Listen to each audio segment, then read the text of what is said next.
El tema sobre el que platicaremos este día está asociado a varias regiones del occidente. Me refiero a Holanda, a Sefarad, a Texas y a México. El título de este escrito, que data desde inicios del 2007, es Los Doches y Sefarad. Durante el otoño del 2006 me permití visitar una hermosa región de la campiña tejana en donde mi abuelo paterno pasó su adolescencia y primera juventud antes de regresar a México y contraer matrimonio con la abuela. Desde mi niñez escuché en la familia una serie de anécdotas e historias desarrolladas en esa región, las que el abuelo narraba haciendo alusión a sus benefactores doches, entre los que se acabó de formar después de sufrir una prematura orfandad que lo obligó a su temprana edad a desplazarse hacia aquellos lugares de inmigrantes en busca de una mejor vida. Las circunstancias de apremio volvieron a reunir dos culturas que siglos atrás, a raíz de la expulsión de los judíos de España y Portugal, se había dado en Holanda, cuando un número significativo de sefaradíes huyeron de la península ibérica para asentarse en esa misma región de donde emigraron los doches, que vinieron a ser las veces de segundos padres para mi abuelo. ¿Quién habría de decir que el fenómeno de protección y refugio dado entre holandeses y sefaradíes se repetiría a finales del siglo XIX, pero ahora en suelo tejano y de una manera más personal, en el que tanto los doches años atrás como mi abuelo años después encontraron refugio ante su condición de inmigrantes? Bien puedo decir que los doches, en su calidad de refugiados, ya asentados en suelo tejano, dieron a su vez refugio a mi abuelo, teniendo ambos esta condición de desplazados como aparente única situación común, apreciación mutua que al poco tiempo cambió una vez que se tomó conciencia del cruce previo ancestral entre Holanda y Sefarad, ocurrido a raíz de la expulsión de judíos de la península ibérica 4 siglos atrás. Transcurría el último lustro del siglo XIX cuando mi abuelo se integra a esta comunidad de doches que lo acogieron y le brindaron protección y un ambiente familiar que contrarrestó su frágil condición de huérfano desplazado. Desde mi infancia, cuando escuchaba las narraciones que hablaban de la bondadosa actitud de los doches tejanos que recibieron y transmitieron parte de su cultura al abuelo,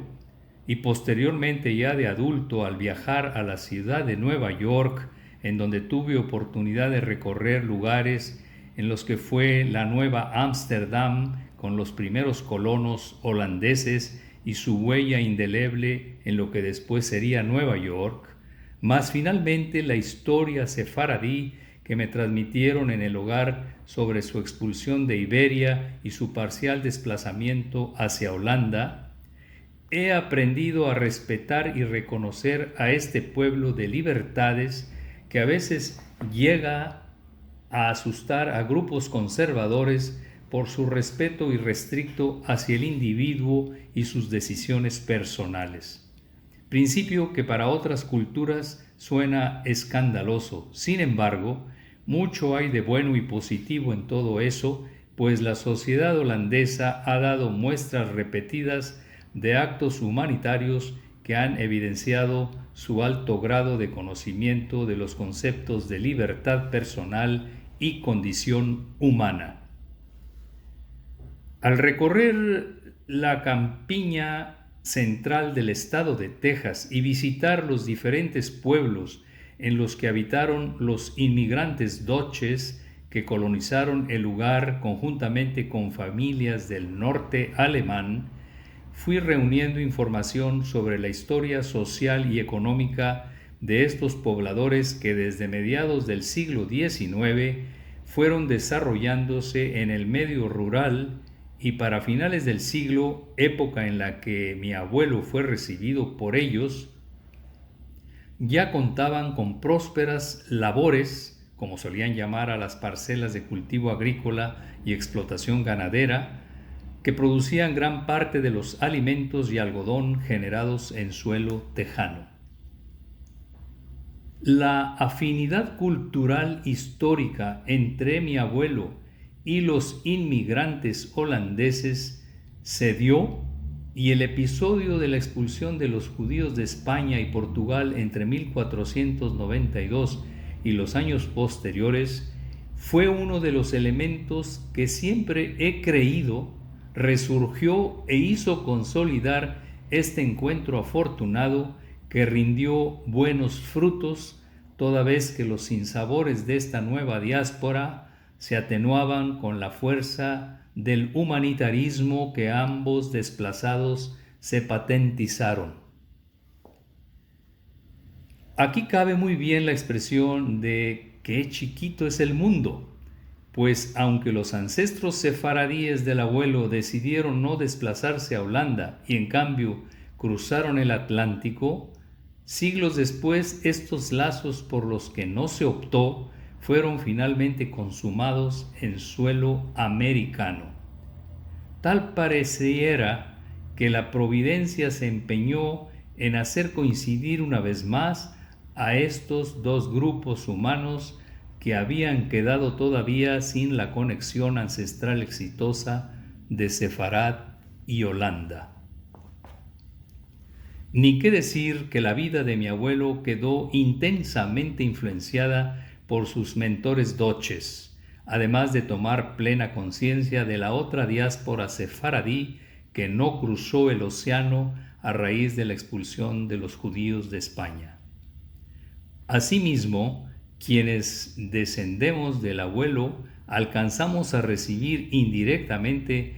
algo de aquellos bondadosos dutches originarios de tierras que protegieron a tantos judíos perseguidos no solo por la Inquisición española, sino hasta hace pocas décadas ante las políticas antisemitas del Tercer Reich.